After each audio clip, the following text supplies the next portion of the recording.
Hi friends, ఖచ్చితమైన report Sudheer రిపోర్ట్స్కి స్వాగతం. తెలుగు రాష్ట్రాల్లో వర్షాలు ఇంకా తెలంగాణలో చలి తీవ్రత గురించి ఈరోజు తెలుసుకుందాం. మీలో ఎవరైనా ఇంకా నా ఛానల్ సబ్స్క్రైబ్ చేయకుండా చూస్తున్నట్లయితే ప్లీజ్ వెంటనే వెళ్ళి సబ్స్క్రైబ్ చేసుకోండి. ఇక్కడ శాటిలైట్ పిక్చర్ చూసుకున్నట్లయితే నిన్న చెప్పుకున్న విధంగా అల్పపీడనం బంగ్లాదేశ్ మీదుగా ఈ విధంగా తీరం దాటింది. దీనివల్ల ఈ రోజు నుంచి ఎటువంటి ప్రభావం ఉండదు. దీని తర్వాత ఈశాన్య ఋతుపవనాల గాలులు ఈ విధంగా ఈశాన్య దిక్కు నుంచి వీయడం ప్రారంభం అవుతాయి. ఇక తెలుగు రాష్ట్రాల శాటిలైట్ మ్యాప్ చూసుకున్నట్లయితే అక్కడక్కడ తేలికపాటి తేమ మేఘాలు కనిపిస్తున్నాయి. నిన్న చెప్పుకున్నట్లుగా దక్షిణ కోస్తా, రాయలసీమ, హైదరాబాద్ పరిసర ప్రాంతాల్లో ఉరుములు మెరుపులతో కూడుకున్న వర్షాలు కురిశాయి. ఈ రోజు కూడా ఎటువంటి మార్పు ఉండదు. ముఖ్యంగా దక్షిణ కోస్తా వైపు 1-2 చోట్ల ఉరుములు మెరుపులతో కూడిన జల్లులు వచ్చే అవకాశాలు ఎక్కువ. అంతేకాని 2 తెలుగు రాష్ట్రాల్లో భారీ వర్షాలు ఉండే అవకాశాలు లేవు.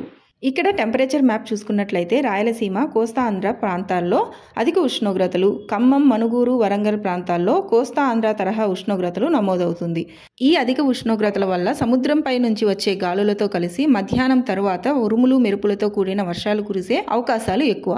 ఎప్పుడైతే చలి వాతావరణం వస్తుందో అప్పుడు వర్షాలు తగ్గుతాయి. ఈ మ్యాప్ ఉదయం 10 AM రికార్డ్ చేశాం. ఈ టైంలో ఉష్ణోగ్రత 32 డిగ్రీ సెంటీగ్రేడ్ ఉంది. ఇంకా ఇక్కడ చూసుకున్నట్లయితే 2-3 గంటల ప్రాంతంలో ఖమ్మం, మునుగూరు, వరంగల్ ప్రాంతాల్లో 33 డిగ్రీల సెంటీగ్రేడ్ ఉష్ణోగ్రత ఉంటుంది. దీన్ని బట్టి చెదురుముదురు వర్షాలు కురిసే అవకాశాలు ఎక్కువగా కనిపిస్తున్నాయి. ఇకపోతే లానినా ప్రభావం వల్ల డిసెంబర్లో కూడా తెలంగాణలో అడపాదడపా వర్షాలు కురిసే అవకాశాలు ఎక్కువగా కనిపిస్తున్నాయి.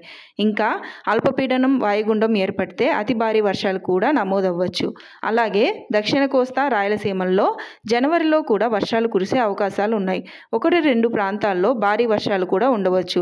ఇక్కడ కూడా అల్పపీడనం వాయుగుండాలు ఏర్పడితే అతి భారీ వర్షాలు కురిసే అవకాశాలు ఉన్నాయి. ఈ వీడియో ఎవరికైతే యూస్ఫుల్లో వాళ్ళకి షేర్ చేయండి. అలాగే ఈ వీడియోకి ఒక లైక్ ఇచ్చేసేయండి. Thank you.